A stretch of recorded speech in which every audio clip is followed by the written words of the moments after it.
헌법재판소는 재판관 전원일치 의견으로 최상목 대통령 권한대행이 마은혁 헌법재판관 후보를 임명하지 않은 건 위헌이라고 판단했습니다. 헌법에 의하여 부여된 청구인의 헌법재판소 재판관 선출을 통한 헌법재판소 구성권을 침해한 것이다. 우원식 국회의장이 최대행을 상대로 청구한 권한쟁의 심판에서 일부 인용 결정이 나온 겁니다. 헌재는 최대행에게 법률을 위반한 하자가 없는 이상 재판관으로 임명할 헌법상 의무를 부담한다고 봤습니다. 헌재는 여야 합의가 필요했다는 최대행 측 주장도 받아들이지 않았습니다. 다만 최대행 측이 주장한 권한쟁의 심판 청구가 본회의 의결을 거치지 않았다는 쟁점에서는 별도의 의견이 나왔습니다. 조한창 재판관 등 3명은 심판 청구에 대한 본회의 의결이 필요했다는 입장을 밝히면서도 지난 14일 본회의에서 통과된 마 후보 임명 촉구 결의안이 절차적 흠결을 보정했다고 설명했습니다. 헌재가 마 후보가 재판관 지위에 있음을 확인하고 재판관을 즉시 임명해야 한다는 청구는 각하했습니다. 선고 결과를 두고 국회 측과 최대행 측의 반응은 엇갈렸습니다. 이런 후속 절차를 권한대행께서도 신속하게 밟아주시기를 기대하고 있습니다. 상당히 논쟁의 대상이 될 수 있는 문제가 아닌가. 헌재의 선고가 나온 만큼 최대행이 마 후보 임명을 언제 할 것인지 그 시점에 관심이 쏠립니다. 최상목 권한대행은 마은혁 헌법재판관 후보자 임명과 관련해 줄곧 원론적인 입장이었습니다. 그 부분에 대해서는 헌법재판소의 결정을 존중한다는 입장입니다만 아직 존중을 결정이 한다. 없기 때문에 제가 예단해서 말씀드릴 존중을 한다라고 하셨습니다. 최대행 측은 MBN과의 통화에서 헌재의 결정을 존중한다고 반복하면서도 결정문을 잘 살펴볼 것이라고 밝혔습니다. 다만 즉각 임명할지 여부에 대해선 특별한 입장을 내놓지 않았습니다. 헌재의 사법적인 판단이 나온 만큼 존중의 의미로 임명은 하겠지만 임명 시기는 조금 더 고심하겠다는 취지로 해석됩니다. 특히 총리실 관계자도 법적인 판단뿐 아니라 정무적인 판단도 같이 내려져야 할 문제라는 입장을 밝혔습니다. 헌재 결정문의 취지를 분석할 뿐 아니라 여러 의견을 수렴하는 절차가 필요하다는 의미입니다. 또 한덕수 총리 탄핵안이 기각돼 복귀할 가능성이 있다는 점에서 한 총리의 복귀 시점까지 임명을 보류할 가능성이 있다는 분석도 나옵니다. 민주당은 헌법재판소 판결 직후 마은혁 후보자를 임명하지 않은 최상목 대통령 권한대행의 사과부터 요구했습니다. 최상목 대행은 국회 권한을 침해하고 헌법에 반하는 행위를 한 것에 대해 즉각 국민께 사죄하고 국회의 결정을 멋대로 재단하고 무시했던 최권한대행 체제에 대한 경종이라며 헌법재판소의 결정을 겸허히 수용하라고 압박했습니다. 이번 권한쟁의 심판을 냈던 우원식 국회의장도 조속한 헌재 정상화를 요구했습니다. 국회가 선출한 헌법재판관을 대통령 권한대행이 임명하지 않는 것은 국회 권한을 침해하는 것이라는 사실이 확인되었습니다. 대통령 권한대행은 임명 절차를 조속히 진행하여 헌법재판소 구인체제의 복원을 다만 마 후보자 임명과 윤석열 대통령 탄핵 심판은 별개라는 입장입니다. 선고만 남겨둔 재판에 마 후보자가 새로 참여할 경우 재판이 지연될 수 있기 때문인데 앞서 민주당은 공판 절차 갱신을 예외로 하는 법조항을 강조하기도 했습니다. 이용우 민주당 법률위원장도 MBN에 변론 갱신이나 재개 없이 기존 8명 재판관으로 선고가 가능하다고 설명했습니다. 헌법재판소 평의 과정이 본격화된 가운데 헌재 정상화와 조속한 탄핵 심판 결론을 요구하는 민주당의 목소리는 더 커질 것으로 보입니다. 헌법재판소 선고 직후 국민의힘은 매우 유감이라며 최상목 권한대행을 향해 마은혁 후보자를 임명해선 안 된다고 압박했습니다. 헌재가 최 권한대행의 마은혁 후보자 즉시 임명을 강제하지 않았다는 점을 강조했습니다. 최상목 권한대행에게 임명을 강제할 수 없다는 결론을 내렸기 때문에 조만간에 또 우리 한덕수 대행이 복귀할 겁니다. 그때까지 이 결정을 해서는 안 된다는 것을. 마 후보자가 임명되지 않아야 윤 대통령 탄핵 기각에 유리하다는 판단이 깔린 겁니다. 국민의힘 관계자는 마 후보자가 임명되면 헌재와 민주당이 꼼수를 부려 윤 대통령 탄핵 심판에 어떻게든 참여시킬 것이라 내다봤습니다. 민주당이 단독으로 추천한 그 재판관에 대해서는 그 임명이 되면 안 된다고 생각을 합니다. 여야가 합의한 후보를 임명하는 게 맞다 그렇게 보여집니다. 권한대행님 동의하시죠? 하여튼 뭐 의원께서 말씀을 주시니까요. 하여튼 유념하겠습니다. 윤 대통령 측도 결국 대통령 탄핵 심판 의결 정족수 확보를 위한 헌재의 하명 결정이자 꼼수라고 반발했습니다. 이 결정은 주문에서 재판관 8인의 의견이 일치하였으나 일부 이유에서 의견이 나뉘었으므로 먼저 주문을 선고하고 주문 40억을 헌법재판소 재판관으로 임명하지 아니한 부작위는 헌법에 의하여 부여된 청구인의 헌법재판소 재판관 선출을 통한 헌법재판소 구성권을 침해한 것이다. 청구인의 나머지 심판 청구를 모두 각하한다. 네. 뭐 굉장히 뭐 줄줄이 얘기를 하긴 합니다만 좀 어려운데 무슨 말이지? 요지는 이거 임명해야 됩니다라는 거예요. 임명해야 됩니다라고 얘기를 했는데 근데 여기서 지금 나와 있죠. 이게 지금 윤석열 대통령 탄핵 심판 관련한 마지막 변수다. 왜? 마은혁 재판관을 최상목 대행이 임명하느냐? 그러니까 즉각 임명하느냐? 일단 귀고 좀 나중에 임명을 하느냐에 따라서 요 탄핵 심판을 9명이 판단을 하느냐, 8명이 판단을 하느냐 이게 달라질 수 있다라는 거죠. 그럼 마은혁 재판관 임명이 단순히 이 탄핵 심판의 재판관 명수만 달라진다는 얘기인 거냐? 다음 기사를 좀 같이 볼까요? 윤 탄핵 심판에 마은혁 합류 땐 3말 4초로 선고가 늦춰질 수도 있습니다라는 이 보도가 나왔어요. 지금까지는 이 3월 초 혹은 중순, 통상적으로 한 3월 중순이면은 아마 결론이 날 겁니다라고 얘기를 했는데 이게 3말 4초로 늦어질 수도 있다. 왜? 요길 좀 보겠습니다. 윤 대통령 탄핵 심판 선고 시나리오인데 마은혁 재판관 후보자가 임명이 될 때, 임명이 안 될 때로 지금 나뉘죠. 임명하지 않으면 지금처럼 8인 체제로 선고가 있고 3월 중순에 결론이 납니다. 그런데 임명을 한다고 하면 임명한 후에 실제로 마 후보자가 선거에 참여를 할지 안 할지에 따라서 또 좀 달라진다는 거예요. 선거에 참여를 안 한다고 할 땐 기존처럼 8인 체제이기 때문에 똑같이 3월 중순입니다. 다만 선거에 참여를 한다고 하면 변론을 다시 재개를 해야 된다. 마은혁 재판관도 이 내용에 대해서 알아야 되기 때문에 이렇게 되면 이 9인 체제로 하게 되면 변론을 제기할 수 있고 이렇게 되면 선고 일정이 좀 지연되는 거 아니겠느냐라는 겁니다. 그러다 보니까 이게 단순히 재판관이 판단하는 재판관의 명수뿐만이 아니라 선고가 언제 나느냐까지도 좀 달라질 수 있다라는 건데 근데 일단 여기부터 좀 이 얘기를 좀 해보죠. 윤영걸 대표님. 네.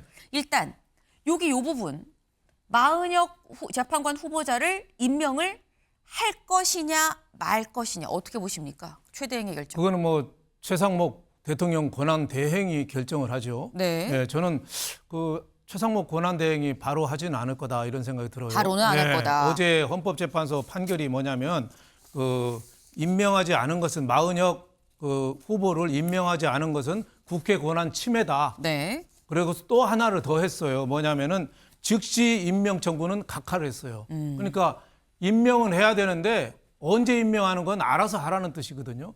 그래서 저는 최상목 권한대행이 지금 고민을 하고 있는데 뭐 본인은 그 상의를 하고 검토를 해서 하겠다고 그랬는데 제가 보기에는 금방 끝날 일은 아니다. 왜냐하면 관련 부처 뭐 법무부라든지 법제처하고 상의를 하거든요. 네. 근데 그건 뭐 전화로 구두로 하는 게 아니라 공문이 왔다 갔다 해요. 그리고 또 공문이 왔다 갔다 해서 3월 초쯤에 뭐 결론이 나올 텐데 네. 그때 되면은 공교롭게 또 하나 걸리는 게 있습니다.